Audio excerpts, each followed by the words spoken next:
Pertama Yohanes pasal 4 ayat yang ke-7 sampai ayat yang ke-12. Demikian bunyi firman Tuhan. Di bawah perikop Allah adalah kasih.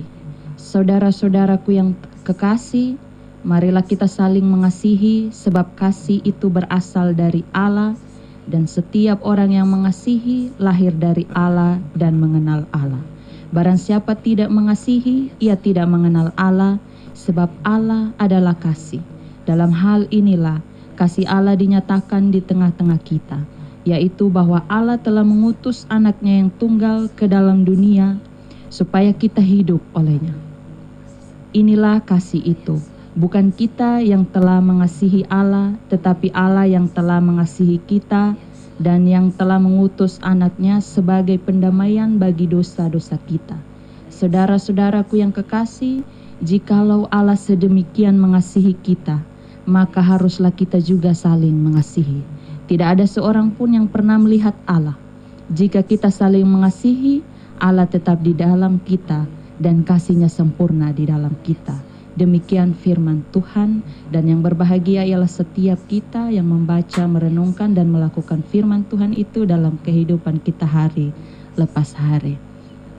Pendengar RSPD yang terkasih dalam Tuhan kita Yesus Kristus, tema perenungan kita ialah kasih Allah tak terbatas. Saat ini, di awal perenungan ini saya mengajak kita semua, Bapak, Mama, Saudara, dimanapun berada dan sedang apapun, mari kita pikirkan tentang satu hal yang menurut kita tidak bisa hidup kalau tidak ada hal itu. Apapun itu, coba pikirkan. Dan ada beberapa orang yang akan menjawab bahwa saya tidak bisa hidup tanpa udara, atau saya tidak bisa hidup tanpa air, saya tidak bisa hidup tanpa makanan, saya tidak bisa hidup tanpa orang tua. Apapun yang menjadi jawaban Bapak, Mama, Saudara yang terkasih, saat ini melalui Rasul Yohanes, Allah mengingatkan kita untuk berpikir secara sungguh-sungguh tentang kehidupan kita, bahwa sesungguhnya kita tidak pernah bisa hidup tanpa kasih. Kita tidak akan pernah ada dan kita tidak akan pernah lahir tanpa kasih. Kasih menjadi unsur dasar dalam kehidupan manusia. Kita hidup atas dasar kasih dan kita ada untuk mengasihi. Lalu kemudian muncul pertanyaan, siapa itu kasih atau apa itu kasih? Rasul Yohanes dalam teks yang kita baca pada saat ini, dalam pertama Yohanes 4 ayat yang ke-8, dia menjelaskan bahwa barang siapa tidak mengasihi, ia tidak mengenal Allah, sebab Allah adalah kasih. Jadi hal penting yang pertama yang Rasul Yohanes mau tekankan atau mau mengingatkan kita ialah bahwa Allah itu adalah kasih. Kasih menjadi bagian yang tidak terpisahkan dari hakikat Allah. Kasih itu sangat melekat dalam diri ilahi. Sama seperti panas yang tak terpisahkan dari matahari dan dingin tak terpisahkan dari es, begitu pula kasih tak terpisahkan dari Allah. Sebagian dari kita mungkin berpikir bahwa Allah adalah kasih merupakan pernyataan yang sangat klise. Sehingga hal penting yang kedua yang ditulis Rasul Yohanes dalam ayat yang ke-9 ialah dalam hal inilah kasih Allah dinyatakan di tengah-tengah kita, yaitu bahwa Allah telah mengutus anaknya yang tunggal ke dalam dunia supaya kita hidup olehnya. Jadi yang pertama ialah Allah adalah kasih, dan kemudian yang kedua, kasih itu dinyatakan di tengah-tengah kita. Itu merupakan bukti yang Allah berikan bagi kita. Seringkali kita sebagai manusia dalam hal apapun, semakin hari kita semakin menjadi rasional. Orang-orang yang rasional, yang butuh alasan masuk akal, yang butuh sebuah alasan untuk kita mengakui atau membenarkan suatu hal. Dan bahkan dalam hubungan pertemanan, hubungan persahabatan, atau hubungan suami istri. Cinta, kasih antar sesama manusia pun kita membutuhkan alasan untuk mengasihi seseorang, atau kita membutuhkan alasan untuk mencintai seseorang. Hari ini mungkin kita bisa bilang, saya sangat mengasihi engkau, saya sangat mencintai engkau. Tapi kemudian ketika kita mendapati bahwa dia melakukan hal yang menyakiti hati kita, maka kita bisa berubah. Cinta yang kita bilang itu bisa berubah menjadi benci, menjadi kekecewaan. Jadi cinta kasih manusia bisa berubah seiring berjalannya waktu, tapi kasih Allah tidak pernah berubah. Bapak, Mama, Saudara yang terkasih, kasih Allah yang dinyatakan bagi kita, dinyatakan di tengah-tengah kita, merupakan bukti bahwa Allah sangat mengasihi kita. Allah yang adalah kasih menjadi manusia dan diam di antara kita, berbela rasa dengan kita manusia, ikut merasakan apa yang kita rasakan, apa yang kita alami, apa yang kita perjuangkan di dalam Kristus Yesus. Dan semua pelayanan serta pengorbanan Yesus itu semua merupakan bukti nyata dari kasih Allah yang tak terbatas untuk menyelamatkan kita manusia. Lalu kemudian hal yang ketiga yang menjadi hal penting yang Rasul Yohanes tekankan ialah di ayat yang ke-10. Inilah kasih itu, bukan kita yang telah mengasihi Allah, tetapi Allah yang telah mengasihi kita dan yang telah mengutus anaknya sebagai pendamaian bagi dosa-dosa kita. Hal ketiga ini ialah Allah yang sang kasih itu, yang berinisiatif menghadirkan kasih di tengah-tengah dunia. Allah adalah kasih, dan kemudian dia memberikan bukti nyata kepada manusia.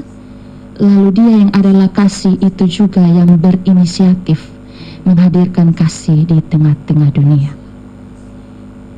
Kembali kepada pertanyaan di awal perenungan kita tadi, bahwa kita tidak bisa hidup kalau tidak ada kasih. Dan siapa kasih itu? Kasih itu adalah Allah sendiri. Kita pikirkan tentang kasih dan penyertaan Allah dalam hidup dan kehidupan kita, dan coba kita pikirkan bahwa kalau tidak ada kasih, apakah kita masih ada? Apakah kita bisa hidup? Kita percaya bahwa Allah selalu menyertai kita. Allah yang mengasihi kita itu yang membuat kita ada sampai detik ini, yang memberi kita kekuatan melewati setiap hal yang kita alami. Allah sang kasih itu yang selalu mengasihi kita dan selalu ada untuk kita. Mama, saudara yang terkasih dalam Tuhan kita Yesus Kristus, mari kita renungkan betapa besarnya pengorbanan Allah untuk kita, sampai nyawa saja dia korbankan untuk kita. Dan benar bahwa kita benar-benar tidak bisa hidup tanpa kasih. Ingatlah selalu bahwa Allah yang adalah kasih itu, maka kasih Allah tidak akan pernah terbatas untuk kita. Karena dia sendiri adalah kasih, dan kasih itu tidak pernah habis. Dia selalu mencurahkan kasih itu untuk kita semua. Selama Allah masih ada, maka kasih itu pun akan selalu melimpah ruah untuk kita. Ingatlah juga bahwa Allah yang berinisiatif untuk menghadirkan kasih itu di tengah-tengah dunia. Jadi jika kita merasakan dan kita percaya bahwa kita selalu merasakan kasih Tuhan dalam kehidupan kita, maka kita harus menjadi orang yang selalu membagi kasih itu. Jangan pernah sombong secara rohani, bahwa menyombongkan diri bahwa kita yang paling dikasihi oleh Tuhan. Tapi ingatlah, Allah sang kasih itu yang berinisiatif menghadirkan kasih. Maka kita juga yang percaya bahwa Allah selalu mengasihi kita harus terus berinisiatif untuk menghadirkan kasih itu. Bapak, Mama, saudara yang terkasih, jika kita sudah merenungkan dan merasakan, serta kita menyadari kasih Allah kepada kita. Maka Rasul Yohanes mengatakan di ayat yang ke-11 dan 12, "Saudara-saudaraku yang kekasih, jikalau Allah sedemikian mengasihi kita, maka haruslah kita juga saling mengasihi. Tidak ada seorang pun yang pernah melihat Allah. Jika kita saling mengasihi, Allah tetap di dalam kita, dan kasih-Nya sempurna di dalam kita." Yohanes mengingatkan kita untuk kita harus saling mengasihi. Dan benar bahwa sebagai manusia tidak ada yang melihat Allah secara mata jasmani kita. Tetapi jika kita melihat seseorang manusia yang mampu mengasihi orang lain, maka kita sedang melihat Allah. Allah tetap di dalam kita dan kasih-Nya sempurna di dalam kita. Mengasihi sesama pun bisa jadi hal yang klise untuk kita.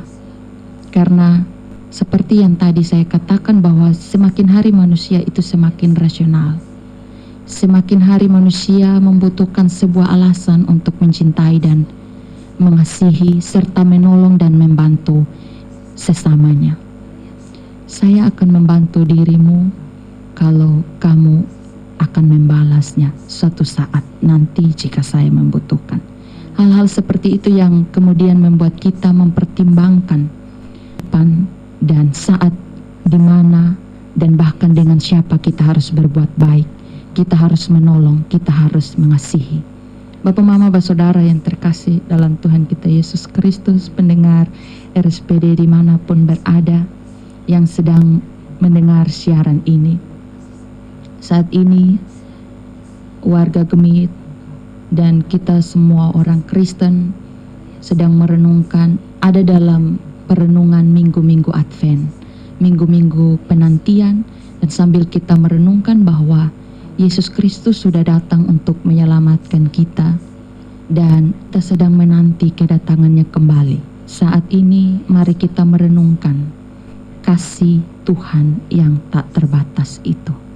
Kasih Allah yang tidak pernah habis, rahmat-Nya yang selalu baru tiap pagi, yang selalu menolong dan menguatkan kita. Saya mau mengajak kita untuk selalu melihat kasih dan pemeliharaan Allah itu melalui apapun yang ada di sekeliling kita, melalui udara, melalui air, melalui makanan, melalui orang tua atau siapapun yang mengasihi kita. Saat ini pandanglah mereka, dan jika kamu sangat malu untuk mengatakan secara langsung kepada mereka, cukup dengan memandang mereka dan katakan dalam hati bahwa terima kasih Tuhan atas orang-orang yang sudah mengasihi saya, yang sudah mencintai saya, yang sudah ada bersama-sama dengan saya, ikut merasakan, membantu, dan menolong saya di saat sulit sekalipun.